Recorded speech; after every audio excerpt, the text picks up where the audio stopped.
कांग्रेस नेताओं का मन टटोलने के बाद माकन लौटे दिल्ली। अजमेर और जयपुर संभाग के नेताओं ने की अपने मन की बात। बंद लिफाफे भी रहे चर्चाओं में। जयपुर में फिर बढ़ी कोरोना की पकड़। पहले विधानसभा और कोर्ट के बाद अब पीएचक्यू में एंट्री। 20 अधिकारियों के पॉजिटिव होने की खबर।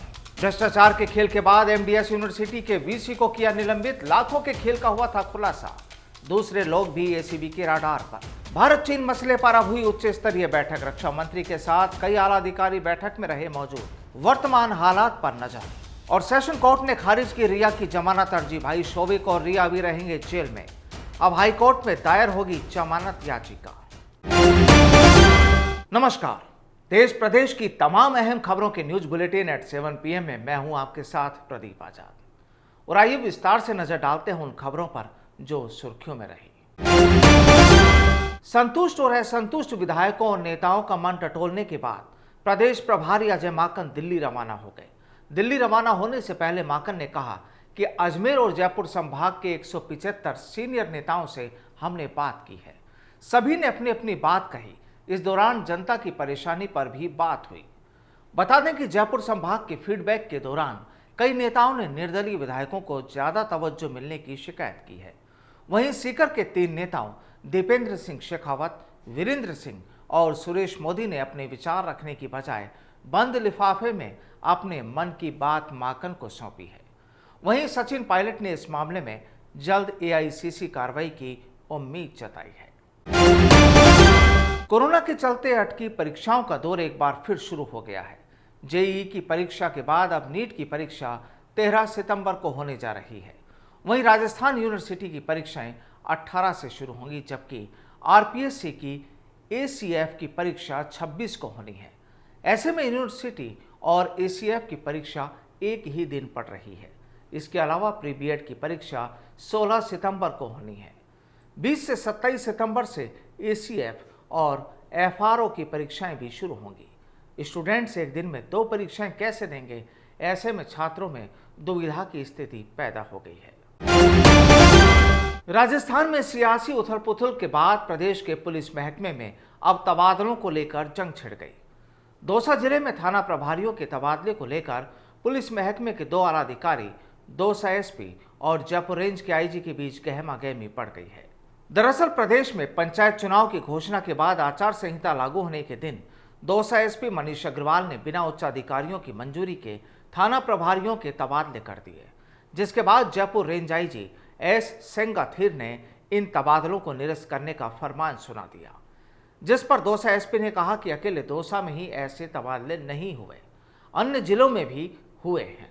वहां तबादले निरस्त होंगे तो यहां भी हो जाएंगे। सूत्रों के मुताबिक अब डीजीपी डॉक्टर भूपेंद्र सिंह के हस्तक्षेप के बाद दौसा एसपी ने तबादले निरस्त करने के आदेश दिए हैं। राजस्थान में कोरोना का तांडव बढ़ता ही जा रहा है। जहां प्रदेश में कोरोना संक्रमितों की तादाद 97,000 के पार पहुंच गई है, तो वहीं अब विधानसभा और हाईकोर्ट के बाद कोरोना ने पुलिस महकमे में भी पैर पसारना शुरू कर दिया है। पुलिस हेडक्वार्टर में आज 20 अफसर कोरोना पॉजिटिव पाए गए, जिसमें एक अतिरिक्त पुलिस महानिदेशक रैंक के अधिकारी भी शामिल है, जिसके बाद पूरी बिल्डिंग को सैनिटाइज किया गया। रिश्वत के खेल में एसीबी के हत्थे चढ़े अजमेर जिले के महर्षि दयानंद सरस्वती यूनिवर्सिटी के कुलपति प्रोफेसर रामपाल सिंह की मुश्किलें और बढ़ गई, जब गुरुवार को राज्यपाल कलराज मिश्र ने सरकार से परामर्श के बाद भ्रष्टाचार के मामले में कुलपति को निलंबित कर दिया। एसीबी कोर्ट ने कुलपति सिंह और रिश्वत देने वाले नागौर जिले के निजी कॉलेज के प्रतिनिधि महिपाल सिंह को 24 सितंबर तक के लिए जेल भेजने के आदेश दिए, तो वहीं दलाल रणजीत को 14 सितंबर तक दोबारा एसीबी को रिमांड पर सौंपा है। सूत्रों के मुताबिक ब्यूरो अगले कुछ दिनों में इस मामले में और भी कुछ लोगों पर शिकंजा कस सकता है। राज्य के जोधपुर जिले में नशीले सामान की सप्लाई करते हुए एक ट्रक को पकड़ा गया है। तेल की आड़ में गुजरात से पंजाब जाने वाले इस ट्रक में 1,05,000 से ज्यादा नशे की गोलियां बरामद की गई, जिनकी कीमत करीबन 8 लाख रुपए आंकी गई है। अजमेर नारकोटिक्स कंट्रोल ब्यूरो से खबर मिलने के बाद बीएसएफ ने जोधपुर बाईपास पर ट्रक चालक को गिरफ्तार कर लिया। सामने आया है कि एक थैले में रखी नशे की गोलियों की डिलीवरी देने के लिए ट्रक चालक को 10,000 रुपए दिए गए थे। फिलहाल जांच एजेंसियां आरोपी ट्रक चालक से पूछताछ में जुटी है। सीकर जिले में एक नाबालिग बच्ची के साथ रेप का सनसनीखेज मामला सामने आया है। घर से गायब हुई बालिका एक मार्केट के बेसमेंट में बेहोशी की हालत में पड़ी मिली। उसके हाथों की नसें भी कटी हुई थी। घटनास्थल पर पहुंची पुलिस की जांच पड़ताल के बाद सामने आया कि पीड़िता के पड़ोसी युवक ने, जो कबाड़ी का काम करता है, वारदात को अंजाम दिया।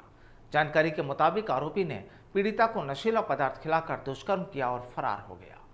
पुलिस उसकी तलाश में जुटी है। वहीं बच्ची को गंभीर हालत में सीकर के अस्पताल में दाखिल कराया गया है। बीकानेर के गंगा शहर में गुरुवार को सीवरेज चैम्बर में दम घुटने से एक मजदूर की मौत हो गई और दूसरा गंभीर हालत में आईसीयू में दाखिल है।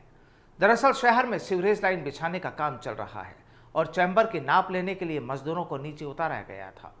जब मजदूरों द्वारा कोई संकेत नहीं दिया गया तो वहां मौजूद लोगों ने तीसरे मजदूर को रस्सी से बांधकर नीचे भेजा तो पता लगा कि दोनों मजदूर नीचे बेहोश हैं। उनकी बेहोशी का कारण नीचे हुई गैस लीकेज को बताया जा रहा है। और आइए रुख करते हैं देश दुनिया से जुड़ी दूसरी अहम खबरों पर। एलएसी पर चीन के साथ भारी तनाव के बीच रक्षा मंत्री राजनाथ सिंह ने शुक्रवार को उच्च स्तरीय बैठक कर हालात की समीक्षा की। राष्ट्रीय सुरक्षा सलाहकार Ajit Doval, chief of defence staff general Vipin Rawat, तीनों सेना के प्रमुख और शीर्ष रक्षा अधिकारी साउथ ब्लॉक में हुई इस उच्च स्तरीय बैठक में मौजूद रहे। वहीं दूसरी तरफ चीन की सेना पेंगोंग इलाके में अपनी मुस्तैदी को बढ़ाने के साथ साथ सैन्य ताकत को भी बढ़ाती जा रही है। ऐसे में अब लाइन ऑफ एक्चुअल कंट्रोल पर चीन की हरकतों को देखते हुए भारतीय सेना ने अपनी तोपें तैनात करना शुरू कर दिया है। प्रधानमंत्री नरेंद्र मोदी ने आज वीडियो कॉन्फ्रेंसिंग के जरिए राष्ट्रीय शिक्षा नीति 2020 के तहत 21वीं सदी में स्कूली शिक्षा सम्मेलन को संबोधित किया। सरकार का कहना है कि एनईपी 2020 21वीं सदी की पहली शिक्षा नीति है, जिसे 1968 के बाद यानी 34 साल बाद घोषित किया गया। एनईपी 2020 को स्कूल और उच्च शिक्षा दोनों स्तरों पर प्रमुख सुधारों के लिए निर्देशित किया गया है। ग्लोबल इकोनॉमिक फ्रीडम इंडेक्स 2020 में भारत 26वें पायदान नीचे खिसककर 105वें स्थान पर पहुंच गया है। साल 2019 की रिपोर्ट में भारत 79वें स्थान पर था, लेकिन अब ये खिसककर 105वें स्थान पर आ गया। रिपोर्ट के मुताबिक भारत में वैश्विक स्तर पर व्यापार की स्वतंत्रता, फाइनेंस, श्रम और व्यवसाय के रेगुलेशन जैसी कसौटियों पर भारत की स्थिति बहुत अच्छी नहीं रही, जिसके कारण रैंकिंग गिरी है। इसका मतलब है कि भारत में आर्थिक कारोबारी गतिविधियों के मामले में आजादी पहले से कम हो गई है। बॉलीवुड एक्ट्रेस कंगना रनौत और महाराष्ट्र के मुख्यमंत्री उद्धव ठाकरे के बीच चल रही जंग से एनसीपी प्रमुख शरद पवार ने खुद को अलग कर लिया है। एनसीपी चीफ शरद पवार ने कहा कि यह कंगना और राज्य सरकार के बीच का मसला नहीं है। इस मामले में राज्य सरकार का कोई रोल नहीं है। एनसीपी चीफ शरद पवार ने कहा कि कंगना रनौत के दफ्तर को तोड़ने का काम बीएमसी ने किया है। वहीं कंगना ने आज लगातार 3 ट्वीट कर महाराष्ट्र सरकार और सोनिया गांधी पर जुबानी हमला बोला है। सुशांत सिंह राजपूत केस में रिया चक्रवर्ती और उनके भाई शोविक चक्रवर्ती समेत 5 आरोपियों की जमानत याचिका आज कोर्ट ने खारिज कर दी है। 22 सितंबर तक मुंबई के भाईखला जेल में बंद रिया ने अपनी जमानत के लिए याचिका दायर की थी, जिस पर कोर्ट ने फैसला सुनाया है। इन सभी को नारकोटिक्स कंट्रोल ब्यूरो ने ड्रग्स मामले में गिरफ्तार किया है। बताया जा रहा है कि सेशन कोर्ट में जमानत याचिका खारिज होने के बाद अब रिया चक्रवर्ती बॉम्बे हाईकोर्ट का रुख कर सकती है।